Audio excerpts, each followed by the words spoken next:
Alright, what's up guys? So, in today's episode of the Uneasy Crimes, today could be the last episode of this season. Now last season was very planned out. It was 15 episodes, that's exactly what and this season was, I get at least 10 episodes in before I get to a big final case, and that's exactly what I did. And it would go between 13 and 16 episodes. I mean, when I originally thought of Jack the Ripper, I thought it was going to be a part where it went 6. And then I did 3 to 4 weeks of things, and then obviously the last, now this would be the 4th week I've done O.J. Simpson. And I think, so I was reading on the case last night, and I do think that this could be the last part where I talk about everything, and then possibly save the very last part for theories, my thoughts on the entire case before I started reading on the entire case, and then thoughts now on the case and all that stuff, and go on from there. I think that because today I plan on talking about racial issues, defense case, verdict, reaction to the verdict, and then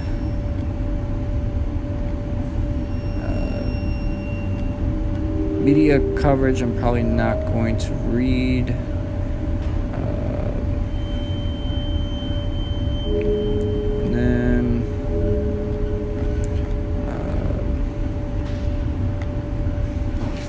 And then I think that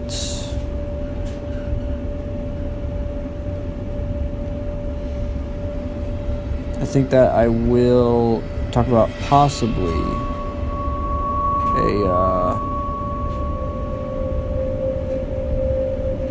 I will talk about later developments on the case itself, and then theories, and then maybe just end it with me talking about the thing, and then officially my thoughts, and end it on that. Because if it's going to be the last part, I might as well make it the longest, possibly, and all that stuff. So, and then end it there, and then next season will be where I begin with probably John Wayne Gacy. Probably.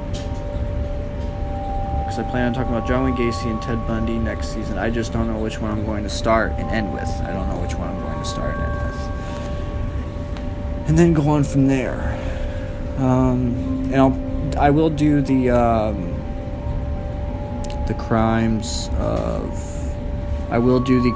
where I always do, which is crimes in Indiana, and then I may start doing weirdest crimes. I don't know if I'll talk about the crime that I witnessed, because I don't know if I'm allowed to say that, even though the case has been done with for almost a decade now. But after that whole case, I almost died because I got death threats from the person that I saw. So I don't know. I'm pretty sure a channel with 2,000 subs and gets an average of 7,000 to 10,000 views a week. I don't know if because they're still in jail, but I don't know. But yeah, so I did mention on my management channel that that's going to become the Horrifying Nights 3. The Dr. Tim channel is going to become the Horrifying Nights 4. And on here, obviously I'm going to start to try and make these videos a little bit longer and a little more informative, and start to basically tell my thoughts on the case going along instead of saving it for the last parts, or just parts in general, and stuff like that. So let's begin with racial issues in the case. I always, including last part, that's a hell of a way to click on. When you first click on the racial issues, you get hit with the N-word immediately. Wow, okay. But I think I'm going to... But yeah, I'm going to do the wiki link like I always do, so that you can follow along and then read the case on yourself if you want to read everything. I haven't read everything, because there's just some things I don't think I have to read them. But yeah, so let's begin. In closing arguments, Darden ridiculed the notion that police officers might have wanted to frame Simpson. He questioned why, if the LAPD was against Simpson, they went into this house 8 times on domestic violence calls against Brown between 86 and 88, but didn't arrest him. They only arrested him on charges of abuse in January of 89. Darden noted the police did not arrest Simpson for 5 days after the 94 murders. In Cochran's summation to the jury, he emphasized that Furman was proved to have repeatedly referred to black people as the N-word, and also to have boasted of beating young black people in his role as a police officer. Cochran's rhetoric was later criticized by Shapiro and by at least one juror, as well as Goldman's father, Fred Goldman. Cochran called Furman, quote, a genocidal racist, a perjurer, America's worst nightmare, and the personification of evil, end quote. Totally agree. Furman later pleaded no contest to a felony charge of perjury because he's a cop, which had arisen from his testimony in Simpson's trial. Fears grew that race riots would erupt across L.A. and the rest of the country if Simpson was convicted of the murders, similar to the riots in '92, which occurred after the acquittal of 4 police officers for the beating of a black motorist, Rodney King. And Rodney King's beating was captured on camera, which that video is just sad. And I've seen some crazy videos on the internet, on Reddit and stuff like that, but I don't know, it's just the videos that have, because they're doing it because of their race or who they are or what they believe in, those get me, and animals and children, but I just don't watch those videos. But since I do go on Reddit on a normal basis, sometimes you go past that and for a few seconds you see it. You can't unsee it. And that it just pisses me off with the world the way it is. Especially now. It's like nothing has changed. As a result, all LA police officers were put on 12-hour shifts. Police arranged for more than 100 police officers on horseback to surround the LA County Courthouse on the day the verdict was announced in case of rioting by the crowd. Defense case. Simpson hired a team of high-profile defense lawyers, including Bailey, Kardashian, Shapiro, Dershowitz, Cochran, Ullman, then the Dean of Law at Santa Clara University, Carl E. Douglas, and Sean Hawley. 2 attorneys specializing in DNA evidence, Scheck and Peter Neufeld, were hired to attempt to discredit the prosecution's DNA evidence. They argued that Simpson was a victim of police fraud in what they termed as sloppy internal procedures, which had contaminated the DNA evidence. Simpson's defense was said to have cost between $3 million to $6 million. Simpson's defense team, dubbed the, quote, Dream Team, end quote, but reporters argued that Furman had planted evidence at the crime scene. LAPD criminalists Fung and Mazzola were subject to strong scrutiny. Simpson's defense sought to show that one or more hitmen hired by drug dealers had murdered Brown and Goldman, giving both, quote, Colombian neckties, end quote, because they were looking for Brown's friend, Faye Resnick, a known cocaine user who had failed to pay for her drugs. However, Judge Ito barred testimony about Resnick's drug use. She had stayed for several days at Brown's condo until entering rehab 4 days before the killings. Ito stated that the defense had failed to provide sufficient direct or circumstantial evidence that the scenario was possible, indicating, quote, I find that the offer of proof regarding motive to be highly speculative, end quote. Consequently, he prohibited Christian Reckart from testifying about his former girlfriend Resnick's drug problems. Verdict. At 10:07 a.m. on October 3rd, 1995, Simpson was acquitted on both counts of murder. The only testimony reviewed was that of limo driver Alan Park, who had said that he did not see Simpson's Bronco outside of his estate when he arrived to pick him up after the murders occurred. The jury arrived at the verdict by 3 p.m.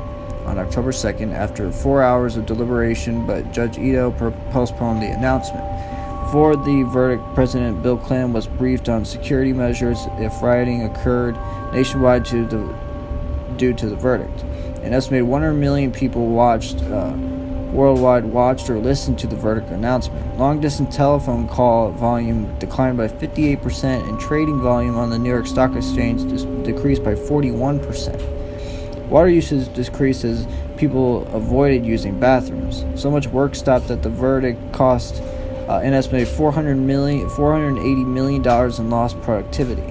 The U.S. Supreme Court received a message on the verdict during oral arguments, with the justices quietly passing the note to each other while listening to the attorney's presentation. Congressmen canceled press conferences, with one telling reporters, quote, not only would you not be there, but I wouldn't be here either, end quote. Reaction to the verdict. In post-trial interviews, a few of the jurors said that they believe Simpson probably did commit the murders, but that the prosecution had failed to prove the case beyond a reasonable doubt. Three jurors together wrote and published a book called Madam Foreman, in which they described how this perception of police errors, not race, led to their verdict. They said that they considered Darden to be a token black assigned to the case by the prosecutor's office. Critics of the jury's not guilty verdict contended that the deliberation time was unduly short in comparison to the length of the trial. Some said that the jurors, most of whom did not have any college education, did not understand the forensic evidence. After the verdict was read, juror number 6, 44-year-old Leno Cryer, gave Simpson a black powder-raised fist salute. The New York Times reported that Cryer was a former member of the Revolutionary Nationalist Black Panther Party. There's only one nationalist, and that's white nationalist. Black Panther Party that prosecutors had, quote, inexplicably left on the panel, end quote. In 1996, Cochran wrote and published a book about the trial. It was titled Journey to Justice, and described his involvement in the case. That same year, fellow defense attorney Shapiro also published a book about the trial entitled The Search for Justice. He criticized Bailey as a, quote, loose cannon, end quote, and Cochran for bringing race into the trial. In contrast to Cochran's book, Shapiro said that he did not believe that Simpson was framed by the LAPD for racial issues, but believed the verdict was correct due to reasonable doubt. Clark published a book about the case titled Without a Doubt in 1998. Her book recounts the trial's proceedings from jury selection to final summation. She concluded that nothing could have saved her case given the defense's strategy of highlighting racial issues related to Simpson and the LAPD, and in the predominance of blacks on the jury. In Clark's opinion, the prosecution's factual evidence, particularly the DNA, should have easily convicted Simpson. That it did not, she says, attests to a judicial system comprised by issues of race and celebrity. Former LA County Deputy District Attorney Vincent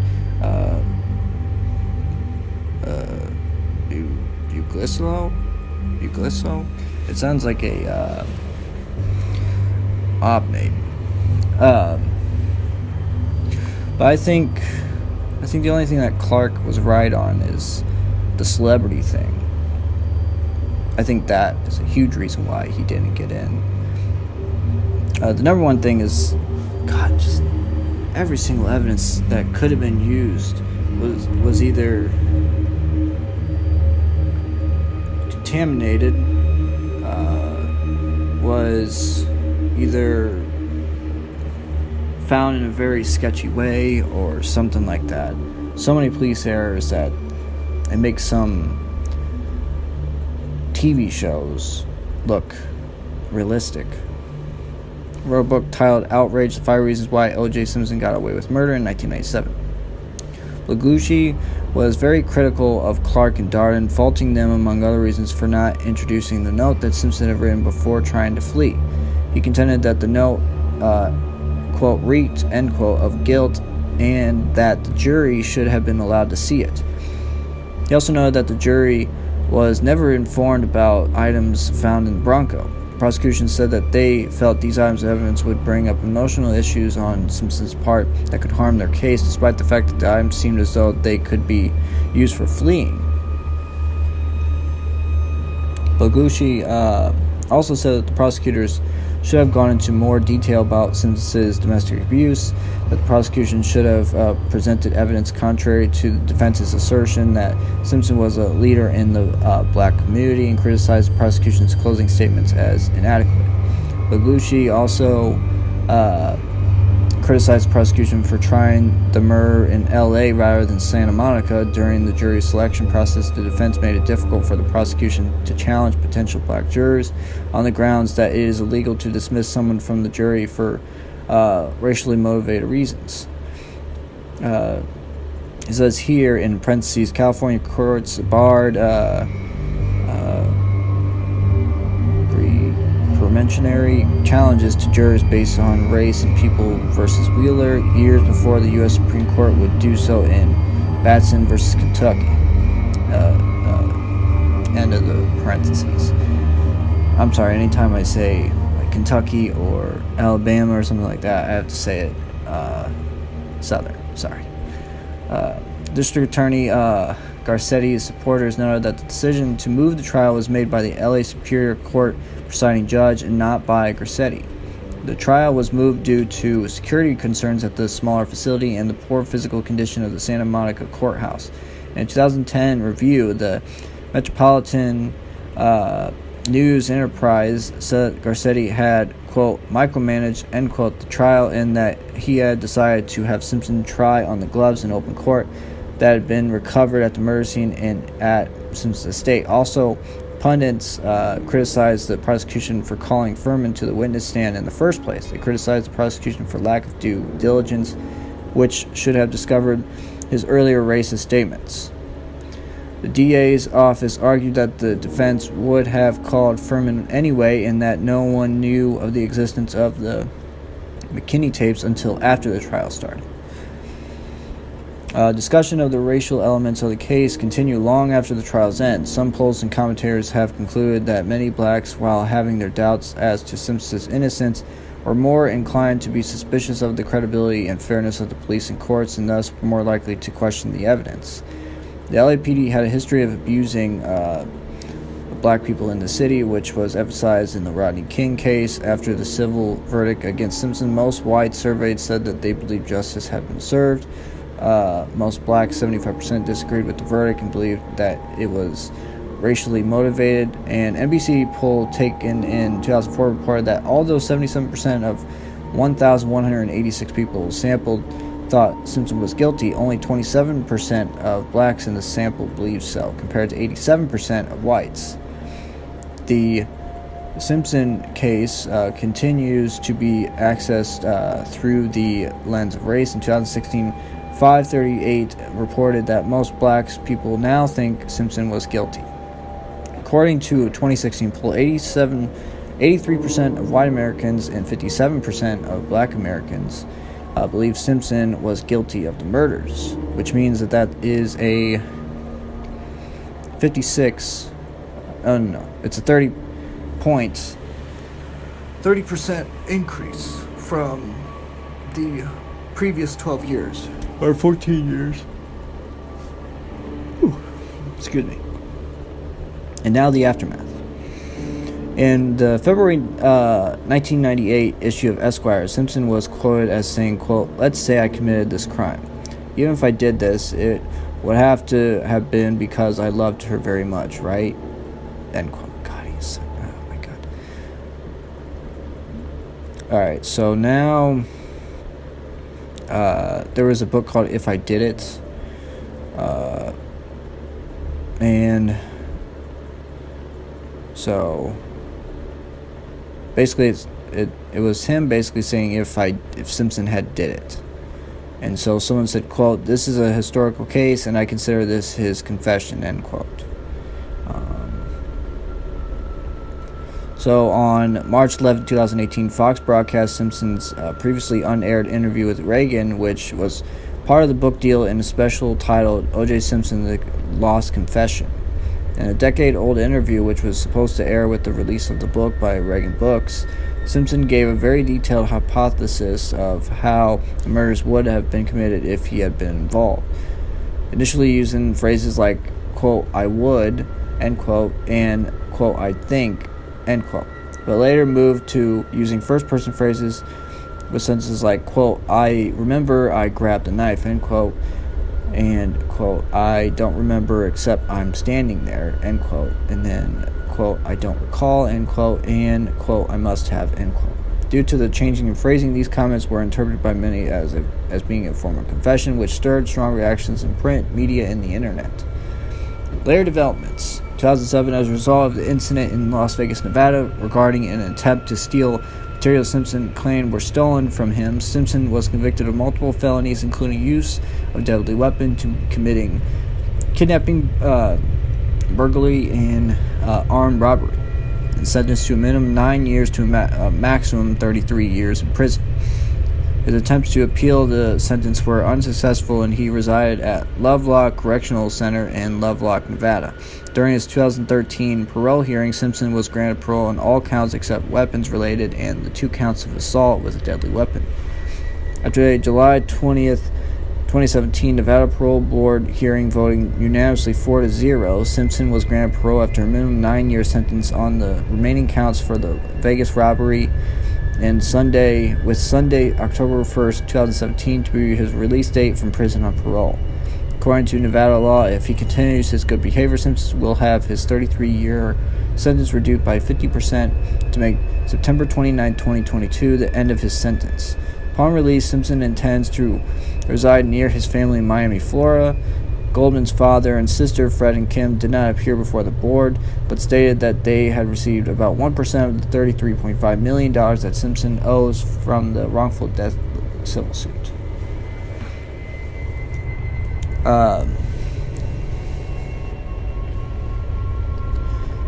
He did an interview in 1996 telling his story, and then he also did one in 2004 on the 10-year anniversary of the murders. In March of 2016, the LAPD announced a knife had been found in 1998 buried at Simpson's estate when the buildings were razed. A construction worker had given the knife to a police officer who, believing the case had been closed, did not submit it as evidence at the time. Forensic tests demonstrated that the knife was not related to the murder. It can be argued that the presence of Kardashian on Simpson's legal team, combined with the press coverage of the trial, would ultimately be the catalyst for the well, that doesn't matter. Okay, other theories. Although no one was charged and evidence points to Simpson's guilt, the murders continue to be subject of research and speculation. For example, Detective William Deere conducted a lengthy investigation in his evidence and conclusions among those of other experts. Example, Dr. Henry Lee, who have reviewed the crime, trial, and evidence were addressed in the BBC documentary Eldre, The True Untold Story in 2000. Documentary produced by Malcolm Brinkworth claims that the police prosecution had contaminated or planted evidence pointing to Simpson as a killer and ignored other evidence. Furthermore, it asserts that the state too hastily eliminated other possible suspects, including Simpson's elder son Jason and the individuals linked to the illegal drug trade, in which Brown, Goldman, and Resnick allegedly participated. Alternate theories of the murders supposedly shared by Simpson have suggested that they were related to the LA drug trade, and that Michael Nigg, a friend and co-worker of Goldman, was murdered as well. Simpson himself has stated in numerous matters that he believes that the two had been killed over their involvement in drug dealing in the area, and the other murders at the time were carried out for the same reason. Brown, Simpson believed, had been planning to open a restaurant using proceeds from cocaine sales. Mezzaluna Trattoria, where she ate her last meal, where both Goldman had worked, was truly a nexus for drug trafficking in Brentwood. Brent Cantor, part owner of the Dragonfly nightclub in Hollywood, was found stabbed to death in his nearby home on July 30th, 1993. No suspects have ever been identified. The case gained renewed attention a year later when O.J. Simpson's defense team successfully petitioned the court, trying him for the murders of Brown and Goldman for access to the case file on the grounds that the way in which all three were stabbed suggested the same killer. Since Goldman had worked for Cantor as a waiter and Nicole Simpson was a regular at Dragonfly, some books about the case have raised the possibility that the three killings may have resulted from involvement in drug trafficking. Michael Nigg, I hope Nigg, I think it's Nigg, an aspiring actor and waiter at an LA restaurant, was shot and killed during an attempted robbery on September 8, 1995, while withdrawing money at a ATM. 3 suspects were arrested a month later, but released for lack of evidence, and the case remains unsolved. Since Nigg was a friend of Ronald Goldman, with whom he had worked and seemed to live quite well for someone in his position, leading to some reports that he was involved in drug trafficking. His death has been used to support theories that the murders of Goldman and O.J. Simpson's ex-wife the year before were drug-related as well. In 2012, several links between the killings and convicted murderer Glenn Edward Rogers were alleging in the documentary film My Brother the Serial Killer, which was broadcast on Investigation Discovery. Clay Rogers, Glenn's brother, recounts Glenn talking about how he had met Brown and was, quote, going to take her down, end quote, a few days before the murders happened in 1994. When the murder case was under process, Van Nuys, ADA, Leah Ostino came to known about a written statement from Glenn revealing he had met Brown. The information was forwarded to Simpson's prosecutors but was ignored.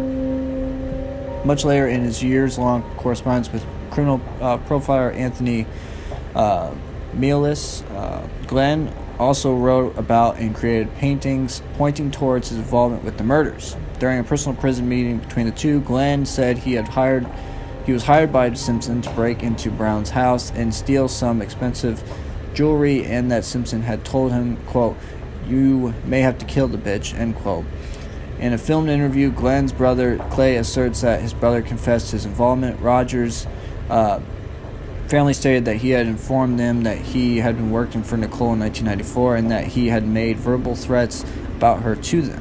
Rogers would later speak to a criminal profiler about the Goldman-Simpson murders, providing details about the crime, remarking that he had been hired by O.J. Simpson to steal a pair of earrings and potentially murder Nicole. Quote, "The shocking case of O.J. Simpson," end quote, released September 29, 2017, was a Season 2, Episode 10 of BuzzFeed web series BuzzFeed Unsolved, and discussed those theories, which I watched. I love that series. And now to Steven Singular. New York Times bestseller author and journalist Steven Singular was approached about the O.J. Simpson murder case a few weeks after the murders from an anonymous source within the LAPD. Singular acquired the attention of the source through his book Talk to Death, The Life and Murder of Alan Berg. Alan Berg was a Jewish radio host who was murdered by a white supremacist neo-Nazi group called the Order. Oh, God. According to an anonymous source, some things never change, don't they? According to an anonymous source, the same type of white supremacist neo-Nazis who murdered Alan Berg could be found within the LAPD. That doesn't surprise me. Singular source gave him multiple specific pieces of information regarding the Simpson case. The source told him about an LAPD detective, Mark Furman, and that he had a history of racism, anti-Semitism, and planting evidence. See? According to this source, Furman used a piece of broken fence as a stick to pick up one of the 2 bloody gloves found at the Bundy crime scene and placed it in a blue plastic bag. Furman then subsequently removed the bloody glove from the plastic bag and planted it on O.J. Simpson's Rockingham estate in order to frame him. Singular's source told him that prior to this, Furman and other detectives made an undocumented trip to Simpson's Rockingham estate in the early morning looking for evidence that would incriminate Simpson, but they didn't find any. Rosa Lopez, a housekeeper for Simpson's next-door neighbor, testified to hearing men's voices coming from the yard of the Rockingham estate at around midnight. The plastic bag was eventually recovered from Rockingham, and a broken piece of fence was eventually recovered from the Bundy crime scene, and both were introduced as evidence in the trial. Furman had been aware of the violence in the Simpson marriage, having responded to a domestic violence call made by Nicole Brown Simpson almost a decade earlier at the Rockingham estate. He also was discussed by interracial couples and said if he saw a black man and a white woman in a car together, he would pull them over and would find a reason for them to be in trouble. Oh my God. Singular was also told that Furman had been acquainted with Brown in Subway, and it was later revealed in transcripts of interviews conducted by investigators by the LAPD's Internal Affairs Division that 2 deputy district attorneys were told by a detective of the LAPD's 77th Division that Furman told 2 officers that he had been intimate with Brown and also bragged about seeing her boob job. Of course he would. Singular was also told that a vial of Simpson's blood was in the possession of another LA detective for several hours before booking it into evidence. This detective will ever be revealed to be Philip Vanatter. According to Singular source, blood from this vial was deposited at the Bundy crime scene and at the Rockingham. The source also told Singular that the presence of the anticoagulant, oh God, that is such a long word, AEA, okay, also known as EDTA, sure, would be found in some of the blood evidence if tested, that some lab technicians had also mishandled Simpson's blood samples. Singular relayed this information from his source to the defense team and was in communication with them for a couple of months, way before the trial began. Afterwards, he wrote a book called Legacy of Deception, an investigation of Mark Furman and racism in the LAPD.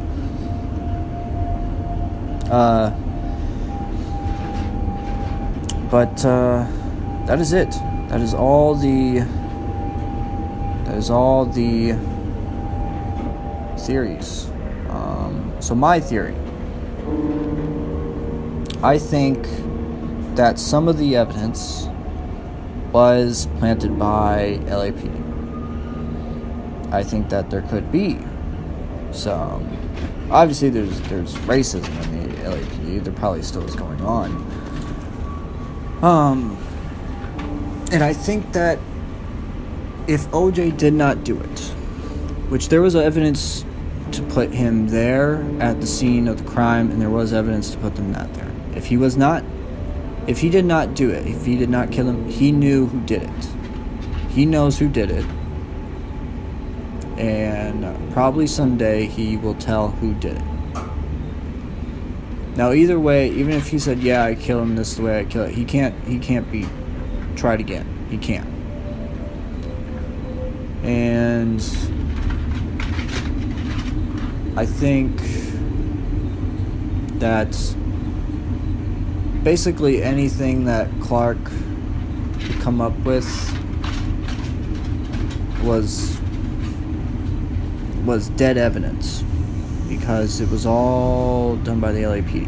I mean, this is the LAPD, so of course all of the evidence was dumb. But yeah, I think that if O.J. Simpson didn't do it, he knows who did it, and that's it. Unfortunately, technically the case is closed because the person that did it or knows who did it got acquitted. So, yeah. But that is it for season 2.